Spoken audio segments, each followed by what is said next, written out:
네, 한 주일 동안 평안하셨습니까?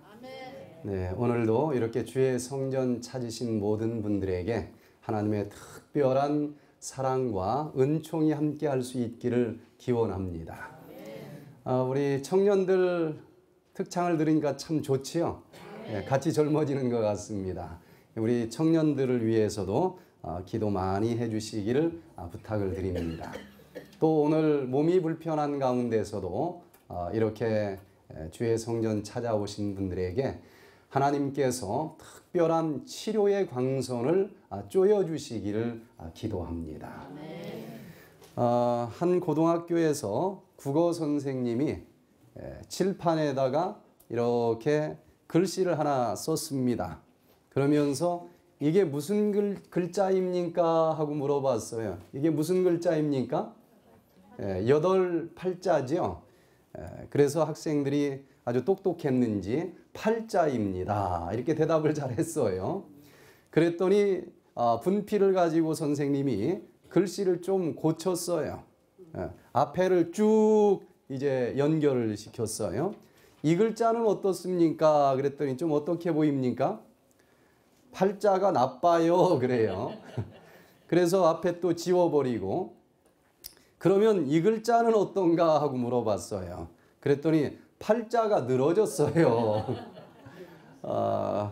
팔자가 나쁘기도 하고 팔자가 늘어진 사람도 있고 그런데 사실은 뭐 지우개로 지워버릴 수도 있고 또 고쳐버릴 수도 있는 게 팔자입니다. 팔자는 타고난 거라고 생각하는 많은 사람들이 있는데 사실은 예수님과 함께 살아가기만 하면은 얼마든지 고칠 수도 있고 지울 수도 있고 새롭게 쓸 수도 있는 게 팔자라고 하는 것입니다. 그래서 이 딱 지워놓고 보니까 이제 팔자가 좋아졌어요 그러는 겁니다. 오늘 우리 예수님을 만나면서 내 팔자는 왜 이럴까 하고 한숨 짓는 분들 있다고 하면은 예수님께서 얼마든지 우리의 팔자도 고쳐주실 수 있는 분이라고 하는 것을 생각하면서 오늘은 타고난 운명을 극복하게 하시는 예수님이라고 하는 제목으로 같이 은혜를 나누기를 원합니다. 팔자라고 하는 게 있기는 있습니까? 운명이라고 하는 게 있기는 있을까요? 전혀 그런 거 없습니다. 그런 분들이 있습니까? 이 팔자를 뜯어서 보는 게 이 역학이라고 하는 학문인데 그것도 학문입니다. 역학은 완전히 미신일까요? 아니요. 역학도 학문입니다. 통계입니다. 통계예요. 예를 들어서 여기 이 배꼽이 있는 데는 요 폭이 좁고 히프 골반뼈는 넓어요. 그런데 통계를 다 내보니까 그런 사람들은 위장에 비해서 신장이 더 튼튼한 겁니다. 일리가 있어요? 신장이 들어있는 공간이 넓은 거예요. 그런 사람들은 아기를 좀 더 잘 낳을까요? 아기 낳다 죽는 여자는 거의 없어요. 그런 사람들은. 신장이 튼튼하고 이 위장 기능이 좀 약해서 그로 인해서 그 다음 나오는 많은 현상들이 80% 90% 이상 공통적인 특징들을 가지고 있는 겁니다. 그래서 팔자가 없다고 얘기할 수는 없어요. 그 사람이 태어난 장소, 태어난 환경, 또 뭐 날씨 여러 가지를 감안해서 통계를 내보면은 어느 정도는 좀 공통점이 있더라. 그래서 역학이라고 하는 학문이 나온 거예요. 그걸 완전히 무시할 수 없고 그냥 이 세상 사람들처럼 살아가면 이 세상은 사단이 모든 걸 주관하기 때문에 사단이 정리한 그 통계, 사단이 주관하는 그 법칙대로 대부분은 따라가게끔 돼 있다고 하는 것입니다. 그러나 하나님께서는 우리를 어떻게 만들어 놓으셨습니까? 에덴 동산에서 우리를 만든 다음에 제일 먼저 들려주신 말씀이 이 땅을 정복하라, 모든 것을 극복하라, 모든 것을 다스리라고 명령하신 것 아니겠습니까? 우리는 하나님의 형상대로 만들어졌습니다. 그래서 지금 이 순간 아무리 사단이 이 세상을 지배한다 할지라도 사단의 지배를 난 당하지 않겠다. 그 사단의 통계대로 난 흘러가지 않겠다. 나를 만드신 창조주 하나님을 나는 바라보면서 살아갈 거다. 그러면은 이 세상 모든 만물을 창조하신 그 하나님께서 나에게 어떤 환경이든지 어떤 어려운 일들인지 극복할 수 있고 다스릴 수 있고 정복할 수 있도록 만들어주신다고 하는 사실을 인해서 감사드리시기를 바랍니다. 암이 딱 걸리면은 통계가 있습니다. 3개월 내로 돌아가시겠습니다. 그 통계가 맞을까요? 틀릴까요? 거의 맞습니다. 80~90%는 3개월 내에 돌아가십니다. 그러니 부인할 수는 없는 거예요. 몇 개월 남았습니까? 나 좀 재산 좀 정리하게. 대충 맞아요. 그걸 부인할 수 없어요. 그러나 내 모든 운명을 창조주 하나님께 맡기고 내가 아무리 지금 말기라 할지라도 아무리 파킨슨씨 병이 있다 할지라도 그 창조주 하나님께서 나를 다시 빚어주시기를 원합니다. 그러면서 그 창조주 하나님의 말씀대로 살아가기만 한다고 하면 모든 운명을 뛰어넘을 수 있고 모든 통계를 뛰어넘을 수 있고 다시 지울 수도 있고 다시 고칠 수도 있고 다시 창조될 수도 있다고 하는 사실을 인해서 감사드리시기를 바랍니다. 크리스찬이 된다고 하는 것, 이게 얼마나 엄청난 축복인지 모릅니다. 오늘날 많은 사람들이 이사도 아무 날이나 하지 못하는 사람들이 얼마나 있는지 몰라요. 아무데나 못도 박지 못하는 사람들이 얼마나 많이 있는지 모릅니다. 그러나 예수 그리스도를 믿는다고 하는 것, 이 모든 타고난 운명까지도 극복하게 만들어주시는 이 놀라운 예수 그리스도를 나의 친구로 삼고 나의 주인으로 삼고 살아갈 수 있다고 하는 사실을 인해서 감사드리시기를 바랍니다. 얼마든지 3개월밖에 살지 못한다고 하는 그 사람이 모든 병 다 떨쳐버리고 일어나서 완치되는 놀라운 모습들을 보게 되는 것입니다. 여러분들도 기억나실 거예요. 파킨슨씨 병이 55세에 걸려서 4발 달린 지팡이 끌고 뚜벅뚜벅 왔었던 분이 이 백퇴된 프로그램에 참여하면서 단 일주일 만에 지팡이 던져버리고 이제는 테니스를 칠 만큼 좋아진 모습을 기억나시는 분들도 있을 거예요.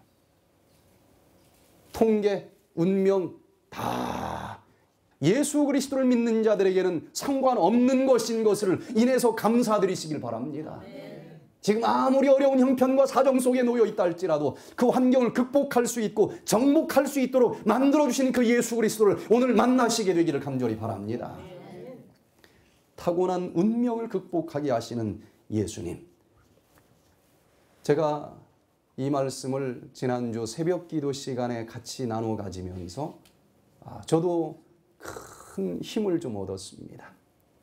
새벽 기도 시간에 이 전화로 많은 분들이 같이 은혜를 나누고 있는데 오늘 그때 받은 영감을 이제 조금 더 정리해서 같이 은혜를 좀 나누기를 원합니다. 자, 요한복음 9장 1절로 7절에 보면 나면서부터 소경된 자가 치료되는 기적이 나옵니다.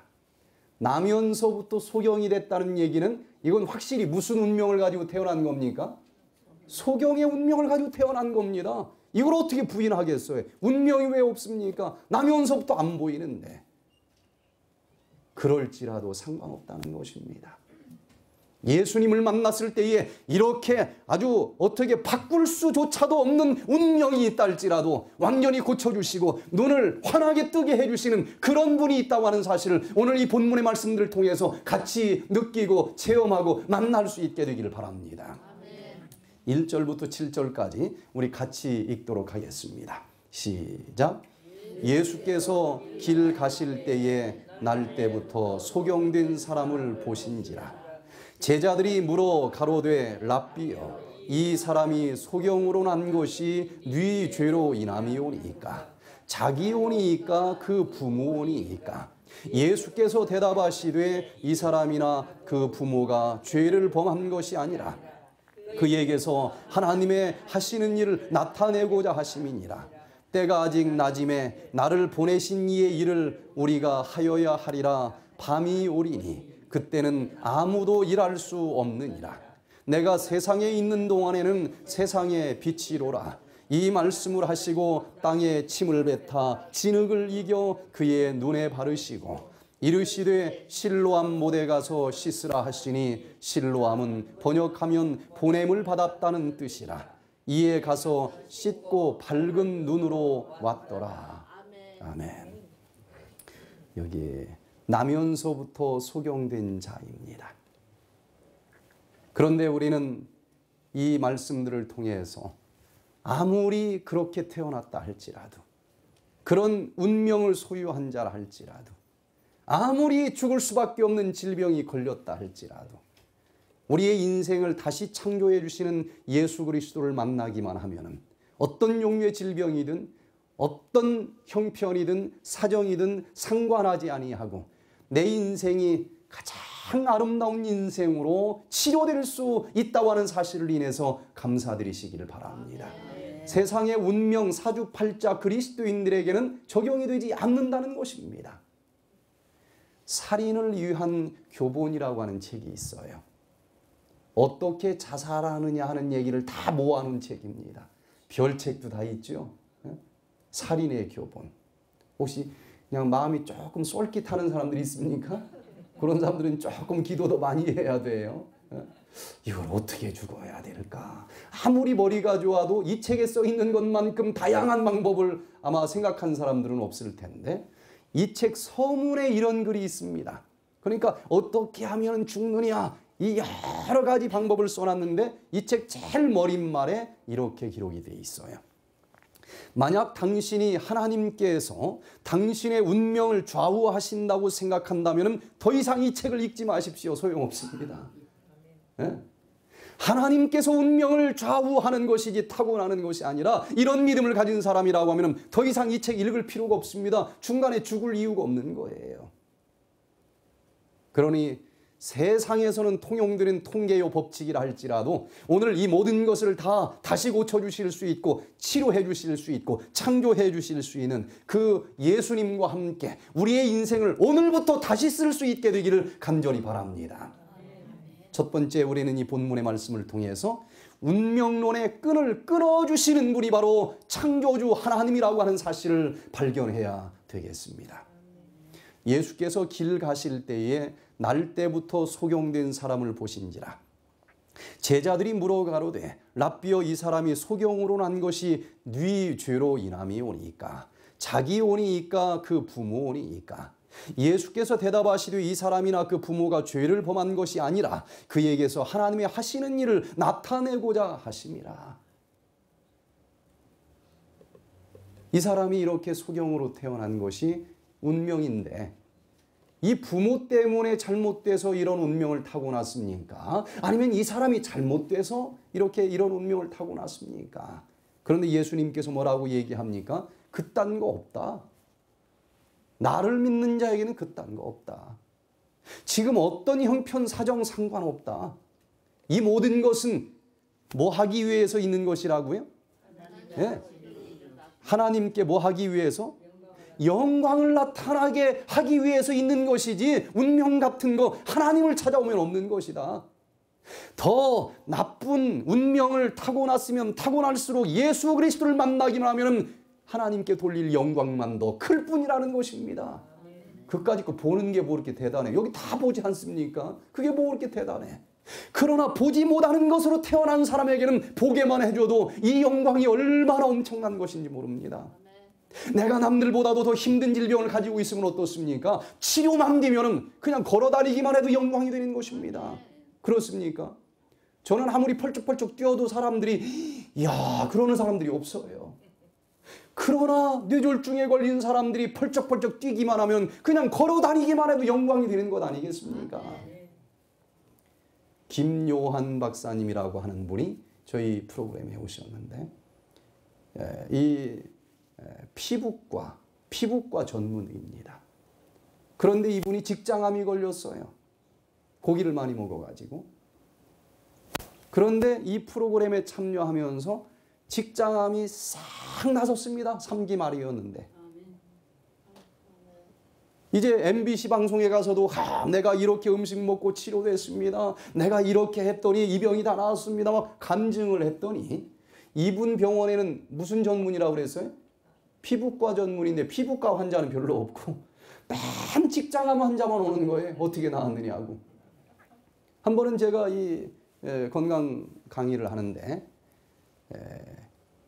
이 직장암 환자들은 제 강의는 별로 귀담아 듣지 않고 이분한테만 쫓아가는 거예요. 말이 그렇게 유창하지도 않는데도 직장암 환자는 제 말보다도 이분 강의를 들으려고 하는 겁니다. 그래서 제가 나도 이 건강 강의를 좀 파워풀하게 하려면 암 정도는 한번 걸렸다 나서야 되려나. 그러나 일부러 암 걸리게 해 주시옵소서 그렇게 기도할 필요는 없지만 어차피 암이 걸렸다면, 어차피 파킨슨병이 걸렸다고 하면은 하나님, 내가 이 병만 낫기만 한다고 하면은 그 어느 누구보다도 하나님께 영광을 크게 돌릴 사람이니 나를 사랑해 주시고 나를 고쳐 주시고 나를 치료해 주시옵소서.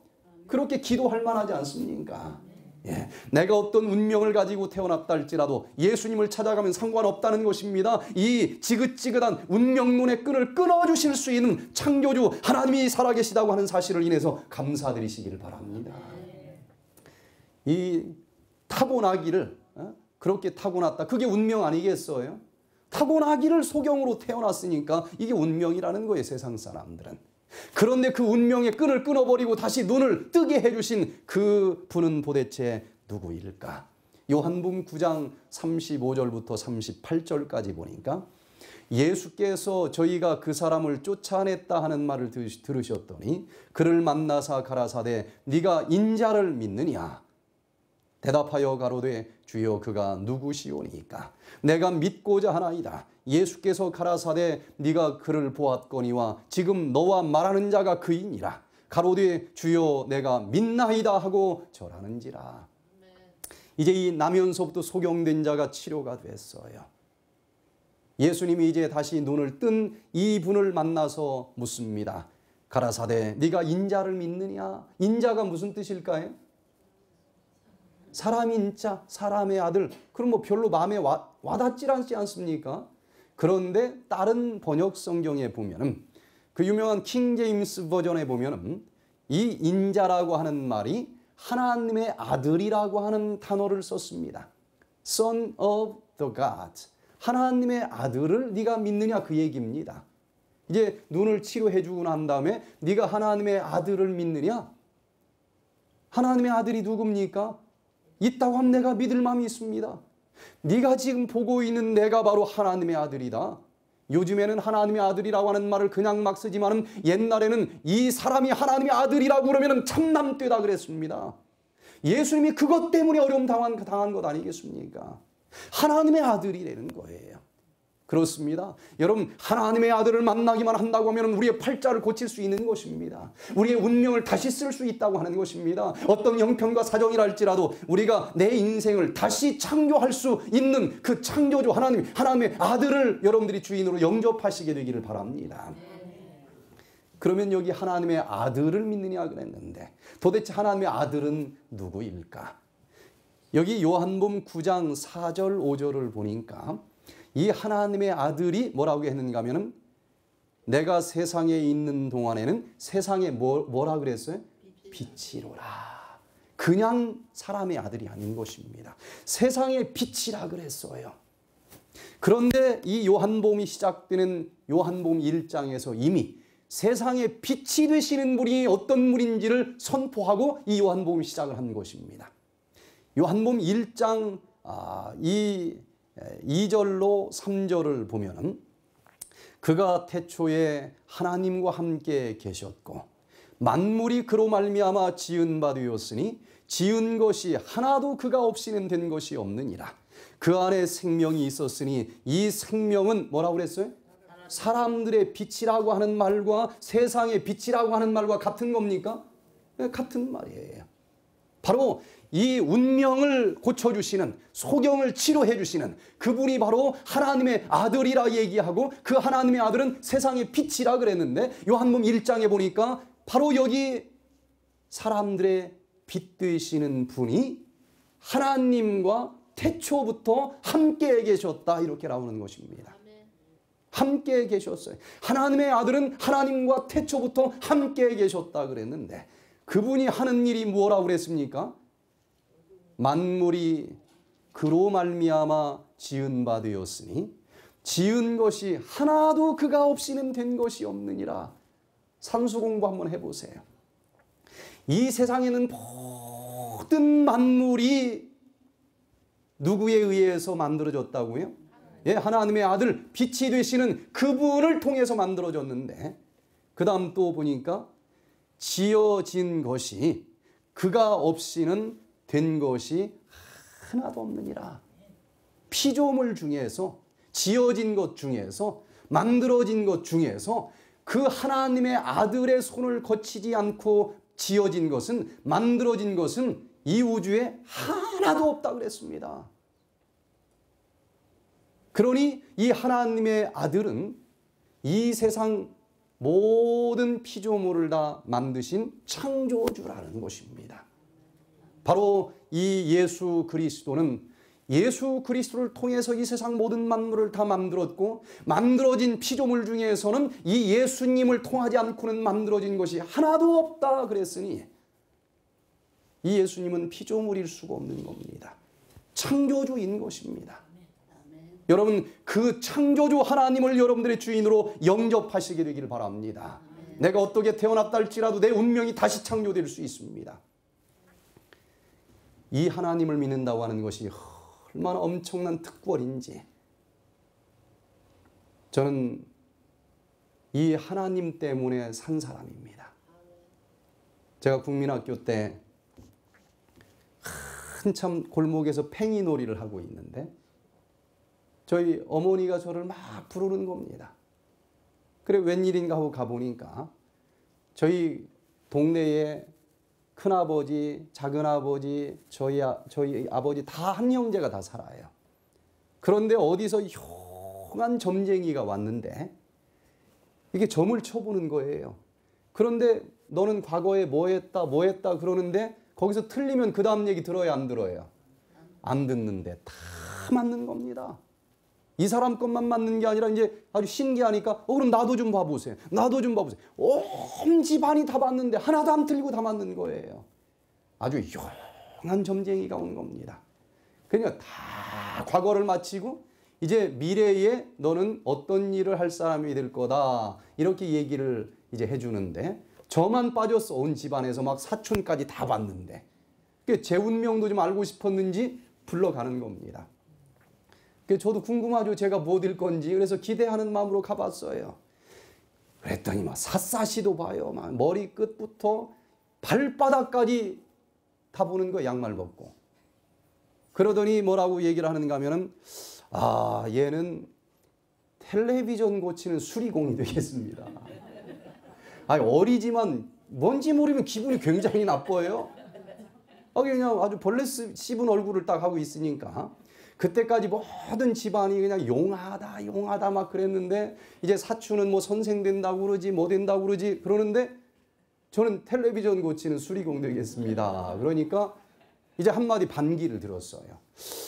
얘가 그래도 공부를 우리 집안에서 제일 잘하는데 TV 수리공밖에 안 됩니까? 괜히 자존심을 긁었어. 그랬더니 이 점쟁이가 한마디를 더 하는데 얘는 고등학교도 못 들어갑니다. 막 얼마나 화가 나는지 막 씩씩거리면서 제가 튀어나왔어요. 그러면서 속으로 네가 맞는지 내가 맞는지 한번 해보자. 이제 운명론과 이제 전쟁을 선포한 겁니다. 근데 이게 얼마나 질긴지. 그까짓 거 내가 운명이 어디 있어? 제가 신앙은 없지만 그렇게 외치는 거예요. 계속 운명이 어디 있어? TV 수리고 웃기고 있네.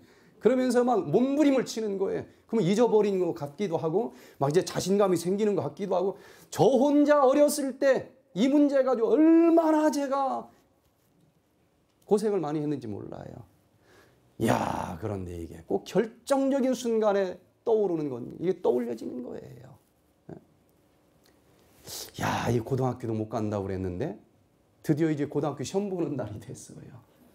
그렇지 않아도 막 떨리고 불안하지 않습니까? 그런데 이게 딱 그날 생각이 나는 거예요. 잊어버렸다가 나는 고등학교 못 간다고 그랬는데 내 운명은 고등학교 못 가는 운명이라는데 그래가지고 이제 첫해 전주고등학교 시험을 봤어요.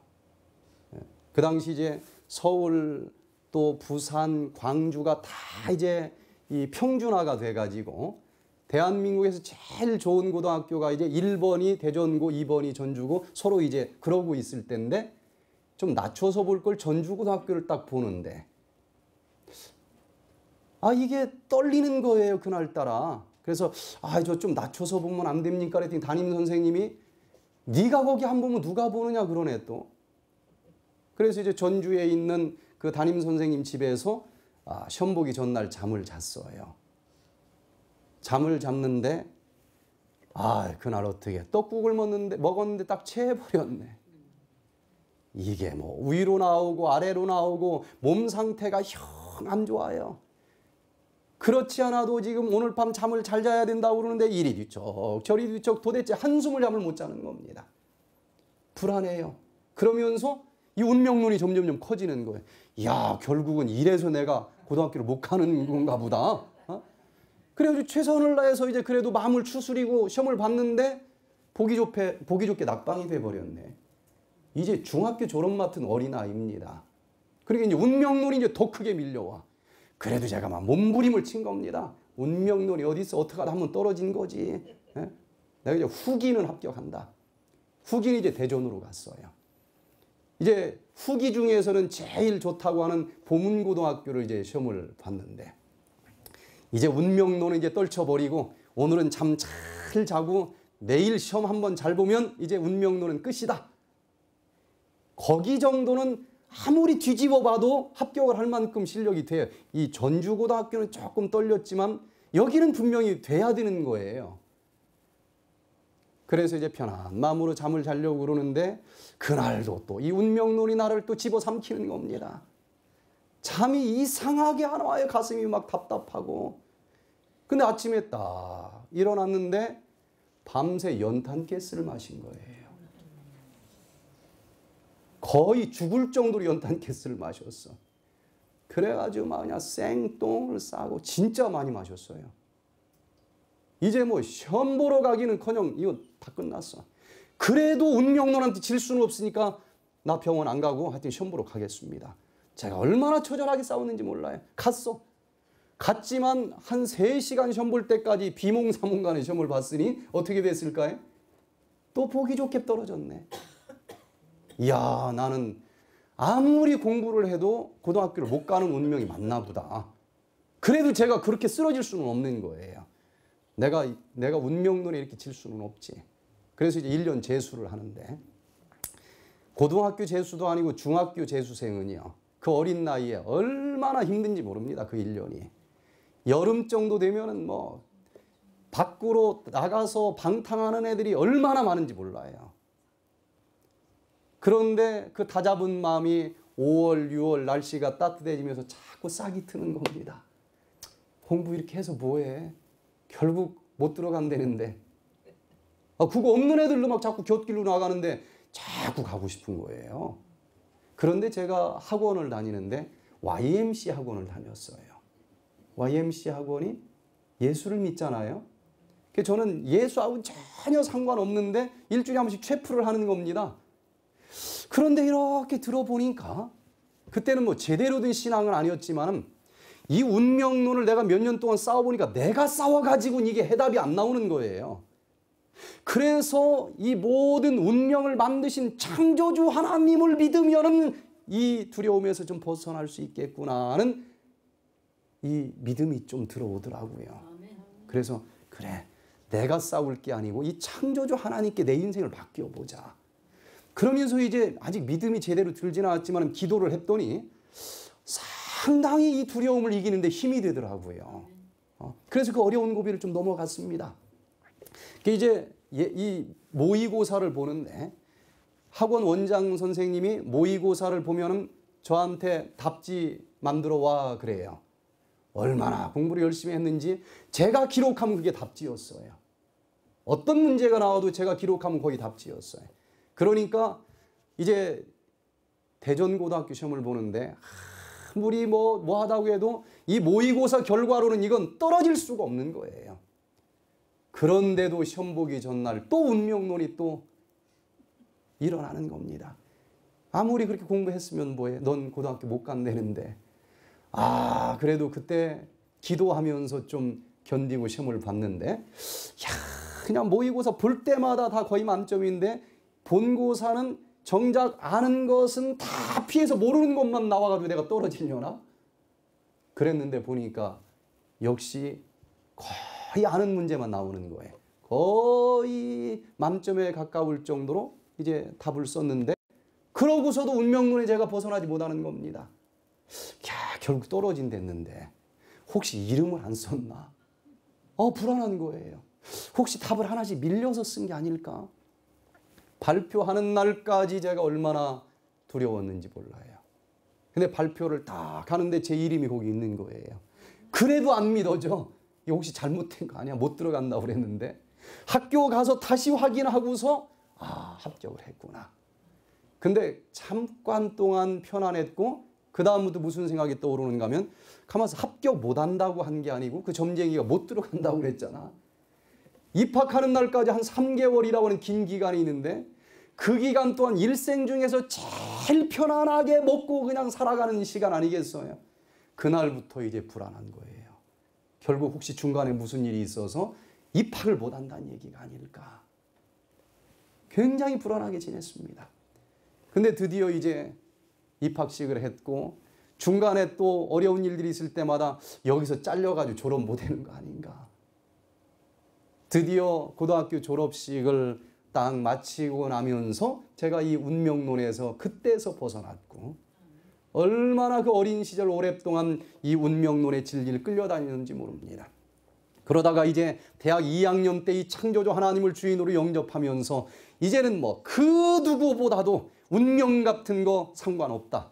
이 하나님과 함께 불가능한 것은 없다. 이 하나님과 더불어 능치 못할 일이 없는 것이다. 그러면서 제 인생을 제가 이제 창조주 하나님과 함께 개척하면서 살아가는 이 가슴 벅찬 신앙생활을 저는 하고 있습니다. 여러분, 이 창조주 하나님으로부터 여러분들이 어떤 운명의 질병을 가지고 있다 할지라도 어떤 운명의 여러 가지 나쁜 환경 속에 감싸여 있다 할지라도 그 운명의 끈을 그 창조주 하나님으로부터 끊어달라고 기도하시고 다시 한번 여러분들의 인생을 시작할 수 있게 되기를 간절히 바랍니다. 두 번째, 이 운명론의 끈을 끊어주시는 방법이 있습니다. 그것은 좀 고쳐주는 정도가 아니고 그냥 완전히 운명을 거듭나게 해주시는 방법으로 우리를 고쳐주시는 예수님이 있습니다. 요한복음 9장 6절 7절에 보니까 이 말씀을 하시고 땅에 침을 뱉어 진흙을 이겨 그의 눈에 바르시고 이르시되 실로암 못에 가서 씻으라 하시니 실로암은 번역하면 보냄을 받았다는 뜻이라. 이에 가서 씻고 밝은 눈으로 왔더라. 눈이 나쁘면 아예 다시 만들어주시는 분입니다. 네? 실로암 못에 가서 씻어라 그랬는데 그 전에 이 예수님께서 어떻게 하셨는가 하면은 진흙으로 어떻게 했어요? 침을 퇴 뱉었어요. 그리고 반죽을 해가지고 눈에다 발라주고 실로암 연못에 가서 씻어라 그랬습니다. 여기에 참으로 엄청난 뜻이 담겨져 있습니다. 이 실로암 못이라고 하는 것은 지금도 많은 순례자들이 여기를 찾아가는데요. 이 실로암 못은 예루살렘 성 안에 있습니다. 그런데 여기 역대하 32장 30절에 보니까 히스기야가 또 기혼의 윗샘물을 막아 그 아래로 쫓아 다윗성 서편으로 곧게 인도하였으니 저의 모든 일이 형통하였더라. BC 한 700년경에 저쪽 이방족 속 산헤립이라고 하는 장군이 이 예루살렘을 침공을 한다는 소문이 들려오는 겁니다. 그래서 이쪽 이 히스기야 왕이 만약에 저 사람들이 공격을 하면은 성전에 뭘 닫아야 되겠어요? 예루살렘 성벽에 문을 닫아버려야 되겠는데 문을 닫으면은 이 예루살렘 성전 안에 사는 사람들은 물을 먹을 수 있는 연못이 저쪽 성벽 밖에 기온샘 하나밖에 없는 겁니다.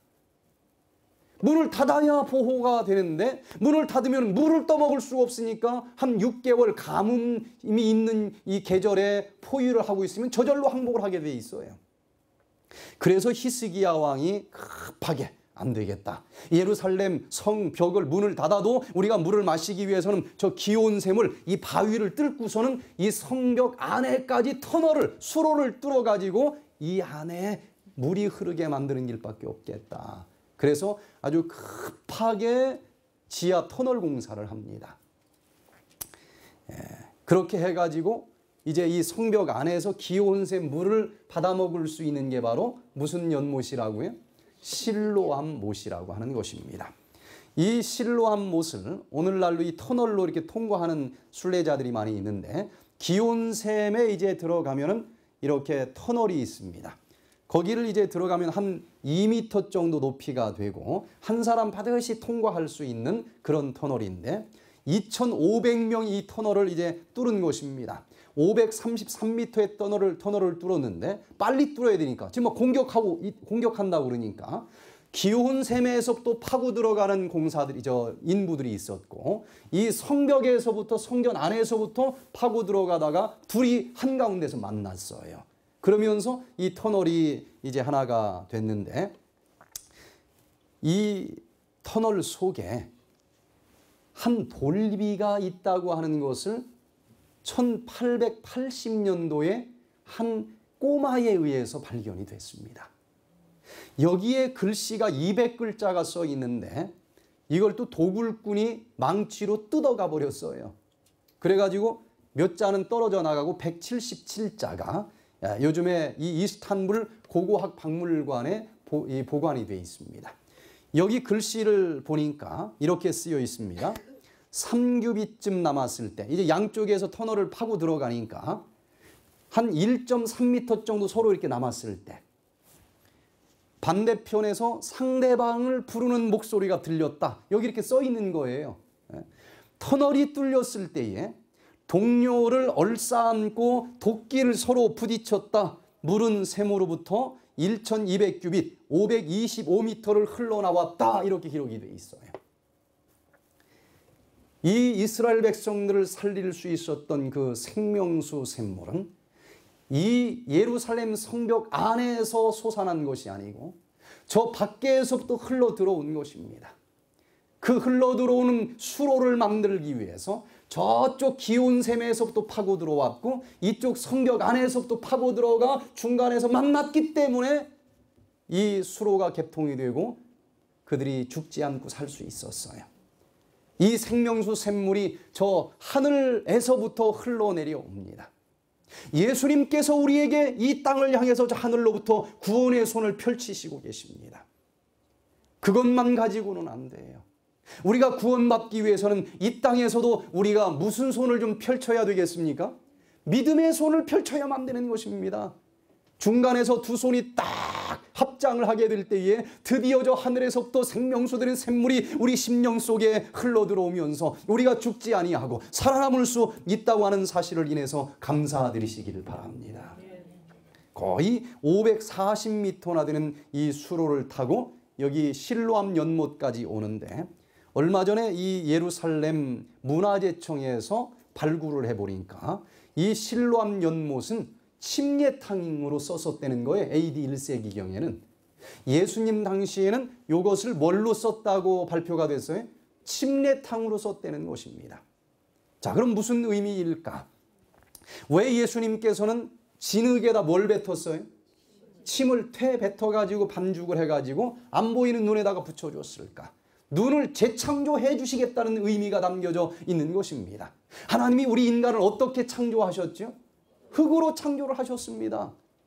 흙만 가지고 주물주물한 게 아닙니다. 하나님이 하고 입으로 생기를 불어넣어줬어요. 생명의 기운을 불어넣어줬습니다. 그랬더니 드디어 창조가 됐어요. 창세기 2장 7절에 생명이 됐다는 것입니다. 그러니 안 보이는 눈을 그냥 고쳐주시는 정도가 아니라 하나님이 완전히 재창조해 주시기 위해서 뭘 또 다시 똑같이 창조할 때처럼 주물주물 하셨어요? 진흙을 똑같이 주물주물 하셨습니다. 그냥 진흙 붙이면 안 돼요. 생기를 불어넣어줘야만 됩니다. 생기가 뭘 통해서 이 진흙 속으로 들어갔어요? 후 하고 들어간 것처럼 퇴할 때에 이 입김과 함께 예수님의 생명의 기운이 진흙 속으로 들어간 것입니다.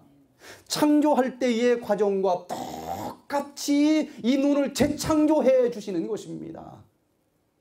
그러면서 완전히 거듭나야 되기 때문에 어디 가서 침례를 받으라는 거예요? 실로암 연못에 가서 눈을 씻으라 하는 얘기는 물로 뭘 받으라는 것입니까? 예, 씻고 거듭나라는 것입니다. 바로 이 요한복음 3장 5절에서 물과 성령으로 거듭나지 아니하면 하늘나라를 볼 수 없다 그랬기 때문에 이 예수님께서는 이 소경의 육적인 눈만 띄워주기를 원하는 것이 아니라 그렇게 치료를 받았으니 그 하나님이 바로 하나님의 아들이라고 하는 사실을 깨닫고 그리고 저 실로암 연못에 가서 물로 씻어라 뭘 받으라는 얘기입니까? 예, 침례를 받으라는 얘기입니다. 이렇게 물과 성령으로 완전히 거듭나서 영적으로 육적으로 완전히 새로운 인생으로 거듭남으로 인해서 저 하늘까지 바라볼 수 있는 자가 되시기를 간절히 바랍니다. 이렇게 흙반죽을 해가지고 딱 붙여주니까 치료제가 돼요. 흙반죽이 치료에 에너지가 있을까요? 없을까요? 있습니다. 여기다가 염증이 있을 때 차콜 반죽을 붙여주면 치료 에너지가 있어요? 없어요? 있어요. 그런데 차콜 반죽하고 조금도 뒤지지 않는 똑같은 치유력이 진흙 반죽 속에 있습니다. 그래서 제가 저쪽 브라질에 있는 큰 요양병원을 한번 방문을 하니까 거긴 차콜을 안 쓰더라고요. 안 쓰고 노란 황토흙이 있죠. 노란 황토흙을 똑같이 숯가루처럼 반죽해가지고 이 포에다가 딱 일회용씩 싸서 어디다 넣어놨는가 하면은 이 진흙으로 만든 항아리 속에 넣어놨어요. 왜? 습기가 도망가지 않도록. 그러면서 그걸 붙여주는 것입니다. 제가 여수병원에서 그래서 그걸 보고 실험을 해봤어요. 간경화증 환자가 복수가 이렇게 막 찼어요. 그래서 거기 노란 이 황토 좋은 진흙이 있어서 물로 이걸 막 버무려 가지고 이 간경화증 환자를 거기다 눕게 하고 진흙으로 다 덮었어요. 진흙 팩을 하는 거죠. 그러고서 몇 번 하고 나왔더니 복수가 쑥 꺼져버리면서 배가 들어갔어요. 그리고 이제 이렇게 일으켜 세우면서 진흙을 이렇게 쳐들었더니 찌린내가 그 속에서 얼마나 나든지. 이 간경화증 환자가 이 몸속에 막 많은 그 복수가 찼는데 이게 빠져나오면서 그 찌린내가 진동을 하는 겁니다. 진흙도 예수님이 우리에게 허락한 치료제입니다. 어떤 치료제를 사용하지 말라고 기록된 적이 없어요. 하나님이 만든 것을 치료제로 먹고 붙이고 하는 것은 성경의 원리에서 조금도 벗어나지 않는 것입니다. 그러나 그것만 가지고 드리는 것이 아니라 물로 또 씻어야 돼요. 성령으로 거듭나야 된다고 하는 것입니다. 이렇게 진흙 반죽으로 재창조를 해주신 것처럼 우리도 거듭나기 위해서 이 반죽이 다시 좀 만들어질 필요가 있습니다. 아담은 무슨 반죽으로 만들어졌어요? 흙 반죽으로 만들어졌습니다. 그런데 옛날에 이 빵을 만들 때는 밀가루 반죽을 만들잖아요. 그런데 밀가루 반죽을 만들어서 누룩을 잘 띄우면 빵 맛은 누룩 맛입니다. 그래서 한번 빵이 잘 발효가 되면 그걸로 이제 밀가루 속에다가 넣고서 반죽을 한 다음에 그것을 한 주먹 딱 떼가시고 씨앗으로 보관을 합니다. 그 다음 또 빵 만들 때는 밀가루 속에다 그거 한 주먹만 넣으면 이게 전체 밀가루를 또 똑같은 맛으로 부풀게 해요. 그래서 빵에도 족보가 있습니다. 그 집안의 빵은 똑같은 이 씨앗으로 만들기 때문에 언제나 똑같은 맛이 나는 거예요. 그런데 어떻게 하다가 보관을 잘못해가지고 시큼달콤하게 변해버렸어.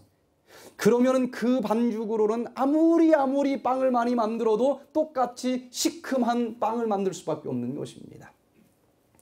어떻게 하면 이 집의 빵 맛을 다시 좋은 걸로 바꿀 수 있어요? 반죽을 바꾸는 수밖에 없습니다. 마찬가지로 아담이라고 하는 흙반죽으로 딱 첫 아담을 만들었는데 안타깝게도 죄악이라고 하는 시금털털한 맛이 나는 죄악이 들어가 버렸어요. 그래서 그 첫 번째 아담으로는 아무리 반죽을 가지고 둘째, 셋째 후손들을 만들어낸다고 해도 시금털털한 죄악의 냄새가 나는 죄인이 태어날 뿐인 것입니다.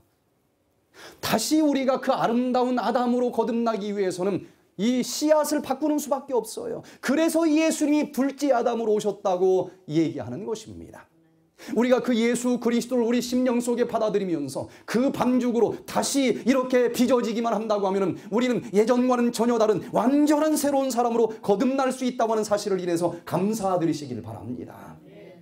마지막으로 세 번째, 이 운명론의 끈을 끊어주신 날이 언제였다고 기록이 되어 있습니까? 안식일이었다라고 기록이 되어 있습니다.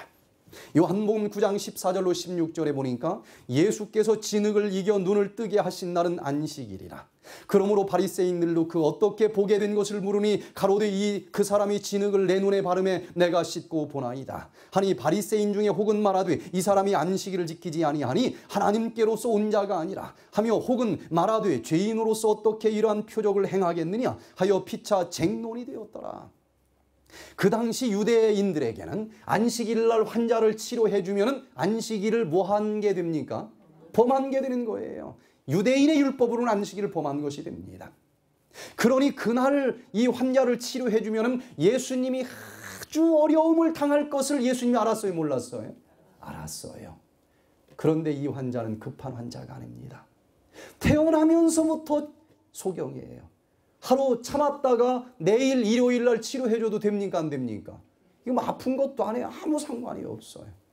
그런데도 예수님은 굳이 안식일 날 골라서 환자들을 치료해 주신 일들을 반복하는 것을 성경을 보면 우리가 알 수가 있습니다. 꼽주의 등을 펴준 날도 안식일이었어요.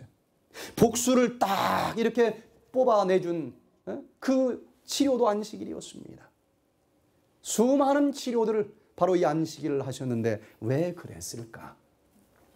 이 안식일을 가지고 계속 예수님은 논쟁을 하는데, 안식일이 토요일에서 일요일로 바뀌었다 안 바뀌었다 이런 거 가지고 논쟁한 적이 단 반구절도 없습니다. 안식일을 유대인 너희들처럼 지키는 게 올바로 지키는 것이냐, 나처럼 지키는 게 올바로 지키는 것이냐, 이 논쟁이었지 날짜 변경 가지고는 논쟁이 된 적이 없습니다. 안식일이 어떤 날입니까? 안식일을 유대인들처럼 율법적으로 지켜서는 안 됩니다. 안식일이 하나님이 왜 지키라고 그랬습니까? 하나님이 6일 동안 이 세상 모든 만물을 만드셨어요. 그리고 7번째 날 쉬셨습니다. 그 중에서도 우리 인간을 하나님의 형상대로 만들었어요. 그러니 네가 나를 닮게 만들었으니 내가 너를 만든 창조주라고 하는 것을 인정하면 너도 6일 동안 열심히 일을 하고 7번째 날은 나처럼 쉬어라. 그러면 이 7번째 날 너도 쉬고 나도 쉬니 우리가 둘이 같이 만나면 되지 않겠느냐. 그날 좀 예배를 드려라. 그러면 네가 아무리 망가졌다 할지라도 네가 나를 창조주로 인정하고 있으니 내가 너를 다시 재창조해 주겠다. 바로 우리를 재창조해 주시기 위해서 만나겠다고 하는 날이 되는 것 아니겠습니까? 바로 이 소경을 완전히 재창조해 주신 그 예수님께서는 굳이 안식일 날 치료해 주시면서 내가 너를 재창조해 주는 주인이라고 하는 것을 네가 꼭 깨닫기를 원한다. 이렇게 지금 가르쳐 주고 있는 것 아니겠습니까? 여러분, 이날이다 저날이다 이런 것 가지고 괜히 에너지 빼지 마시고 창조주 하나님을 만나시게 되기를 바랍니다. 저는 대학 2학년 때 이 운명론의 끈으로부터 완전히 벗어나게 해주시는 창조주 하나님을 드디어 만나게 됐습니다.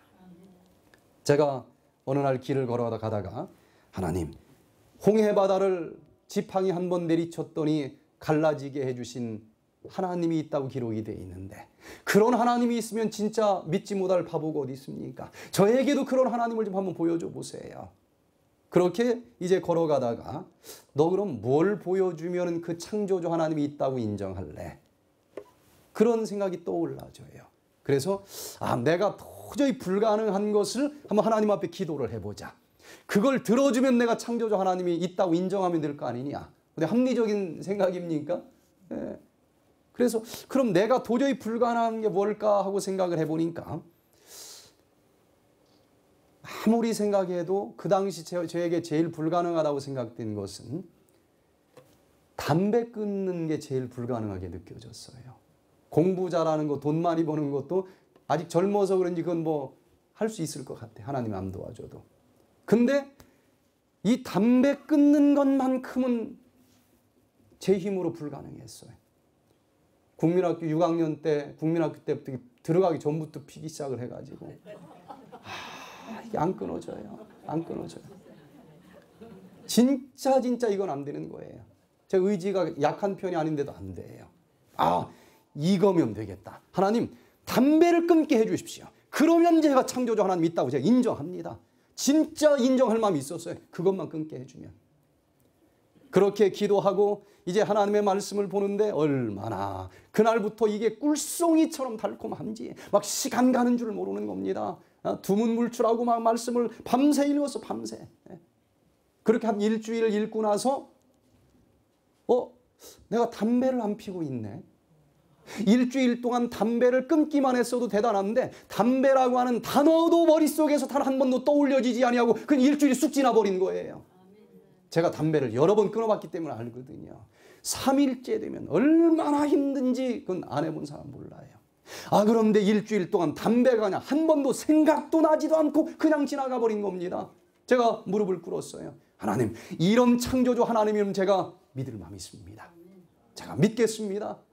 그러면서 또 성경을 보니까 그 창조주 하나님을 만나는 날이 언제라고 기록이 돼 있어요? 안식일이라는 겁니다. 그날이 지키기 어렵고 싶고 저는 눈에 안 보였어요. 이 창조주 하나님을 만난다는데 까짓 거 그게 뭘 따질 게 있느냐?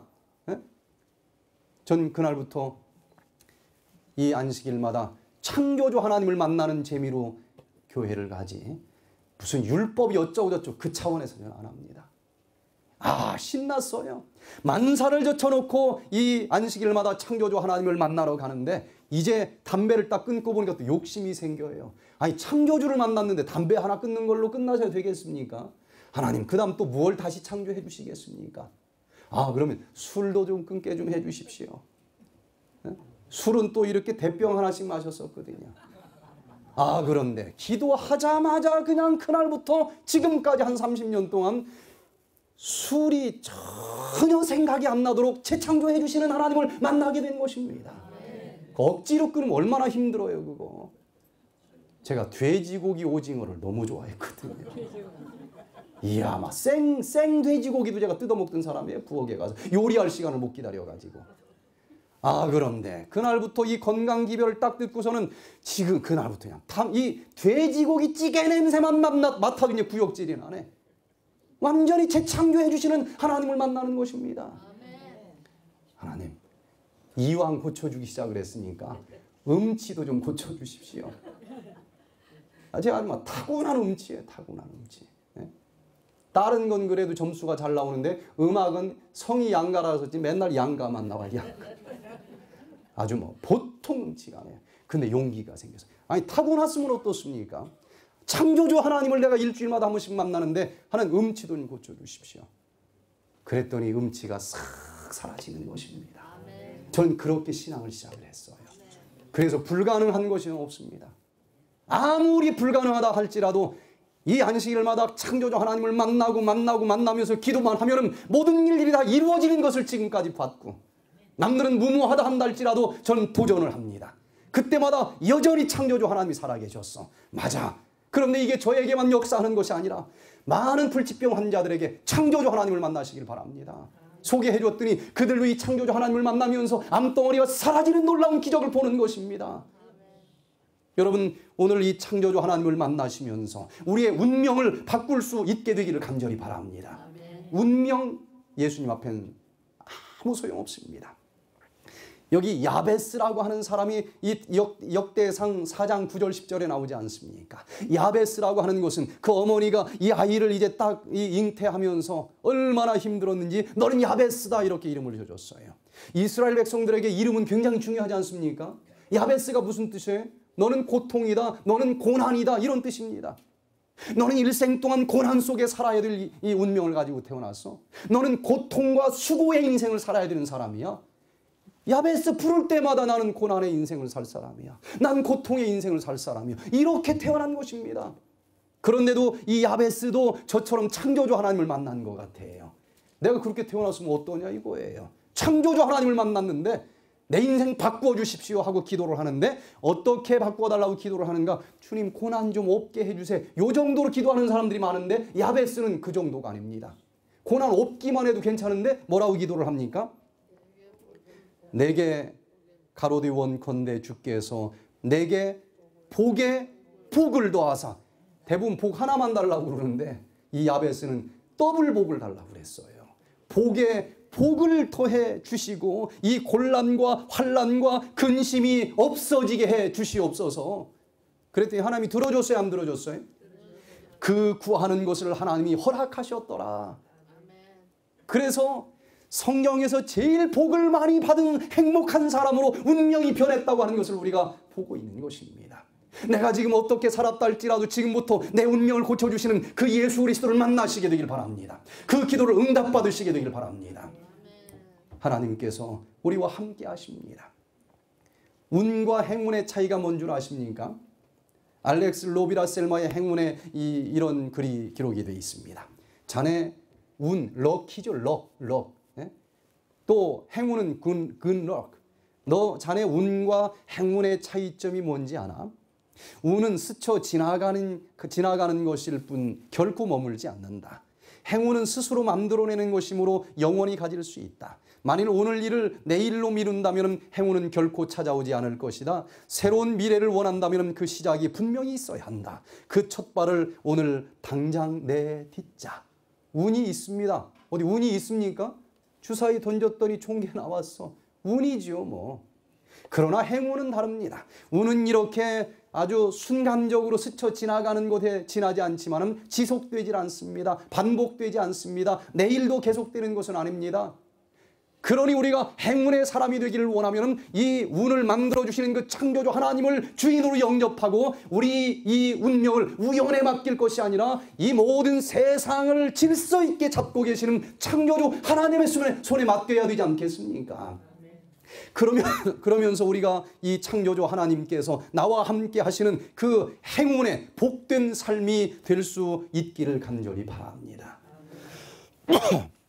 이 철로 역정이라고 하는 책을 보면은 이 장망성에서 이 뛰어나온 기독도, 이 크리스천이 장망성에서 막 뛰어나와 가지고 하나님을 향해서 달려가고 있는데 앞에 악마가 딱 버티고 있는 것입니다. 그런데 이 크리스천은 전신 갑주를 입고 있어요. 전신 갑주를 입고 있는데 이 책에 보면은 이 흉배가 앞에만 철저하게 무장이 되어 있고 등은 없어요. 그렇게 묘사를 하고 있습니다. 그래서 지금 저 하늘 도성을 향해서 전진하고 있는데 앞에서 무시무시한 악마가 막 도전을 하는 것입니다. 그럼 뭐 하고 싶은 마음이 있어요? 도망가고 싶어요. 뒤로 돌아서서. 그런데 돌아서면 등이 어떻게 돼 있어요? 등은 훤하니 터져 있다니까요. 그래서 앞에 악마가 있든 뭐가 있든 살아남으려면 암만 이런 전신갑주를 입었기 때문에 뭐 하는 길밖에 없습니까? 전진하는 길밖에 없습니다. 여러분 전진하시게 되기를 바랍니다. 하늘을 향해서 전진하시길 바랍니다. 하나님께서 함께 하실 것입니다. 어떤 질병이라도 치료해 주실 것입니다. 어떤 방해물이 있다 할지라도 주님께서는 해결해 주실 것입니다. 믿음을 가지시고 오직 저 하늘을 향해서 다음 한 주일 동안도 뚜벅뚜벅 전진하면서 그 한 주가 이어져서 드디어 저 영원한 하늘까지 들어갈 수 있는 우리 모두가 되시기를 간절히 바라면서 오늘 말씀을 마치겠습니다. 하나님의 그 크신 사랑과 예수 그리스도의 은혜와 성령님의 감동 감화하심이 비록 험난한 세상에 살아가고 있지만 우리의 운명을 창조해 주시고 우리의 인생의 키를 잡고 계시는 주님이 있기 때문에 오늘보다는 내일이 더욱더 아름다운 삶이 될 것이요 더욱더 기쁘고 건강하고 행복한 삶이 될 것이라고 믿으면서 틀림없이 그렇게 이루어지기를 원하는 당신의 귀한 종들에게 이제로부터 주님이 다시 오시는 그날까지 언제나 함께하여 주시옵기를 우리 구주 예수 그리스도의 이름으로 간절히 기원하옵나이다. 아멘.